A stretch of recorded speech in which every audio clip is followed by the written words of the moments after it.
El bloqueo de las técnicas de anestesia, sin duda, es lo que es más difícil de recepción de aprendizaje para el odontólogo. Según Malamed, la tasa de éxito técnico de tan solo 80 o 85% es por lo que aumentará con el tiempo de recepción de esta técnica misma. En este video aprenderás paso a paso esta técnica, tanto su manera de aplicarla, tanto directa como objetiva. Esta técnica es la que en más tiempo los dentistas les gusta hacer la aplicación cuando deberían de hacer la explicación paso por paso para que usted pueda aprender y maximizar el éxito y portabilidad de esta técnica. E maximizar as chances de sucesso durante o bloqueio dessa técnica. Puede entrar en el despegue que tomará todo el lado de la mandíbula, hasta llegar a premolares topando con el nervio mentoniano. Llegando a premolares, inervará todo el tejido blando, en el que dicho conducto mandibular llevará por dentro de los dientes en el hueso. Muchas personas a veces confunden el nervio mentoniano con ramos de espacios interdentales, que son más bien propios del nervio incisivo, que futuramente va a inervar otras piezas dentarias cuyo objetivo no es el que estamos buscando. E o nervo incisivo, que é o nervo que vai inervar os dentes. Então, uma vez que você bloqueou o nervo alveolar inferior, nessa região, você depositou seu anestésico local,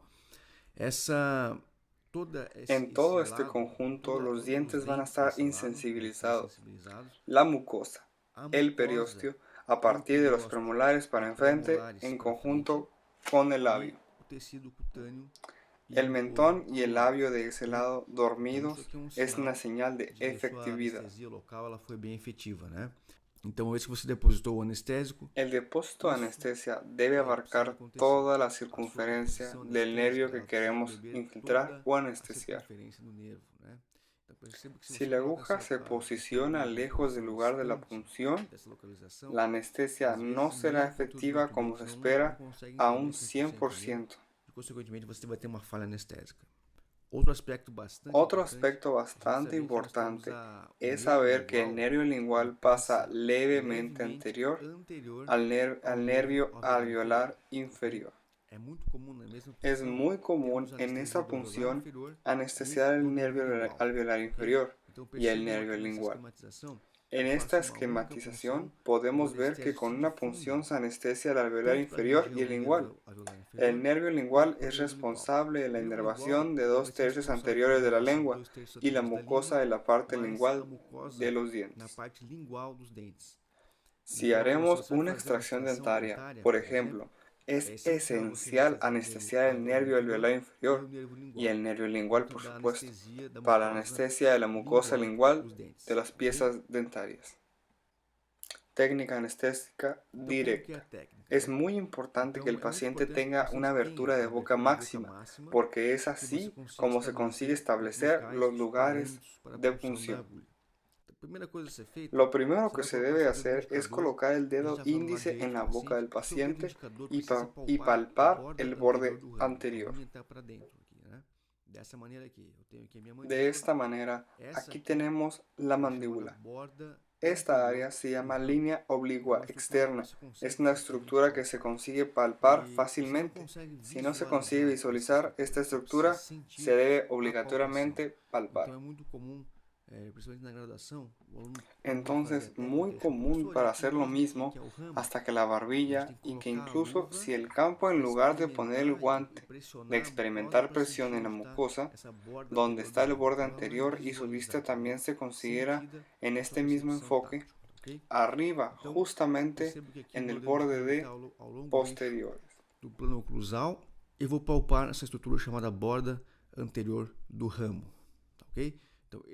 De la rama, entonces, en este primer paso, el dedo empuja aproximadamente más o menos 1 centímetro de los 5 del plano oclusal. Ahí servirá de referencia en el plano, luego de aproximadamente 1 centímetro también por encima del mismo plano oclusal. Luego de ser identificado a uno que ha cambiado, tendrá más allá del molar,